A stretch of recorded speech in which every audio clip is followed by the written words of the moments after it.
Tak, kau cerita sikit lah. Sebab somehow kadang-kadang orang tak percaya yang jual rumah dekat live tak logik. So apa yang kau buat sebenarnya dekat live? Apa result yang kau dapat?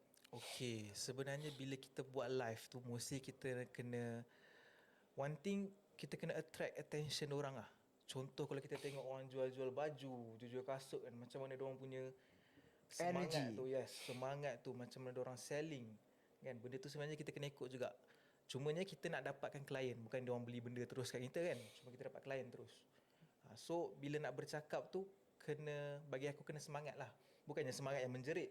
Semangat yang nak bercakap tu, semangat tahu macam kita nak attract diorang, bagi diorang faham kan, semua benda bagi diorang selesa, baca komen.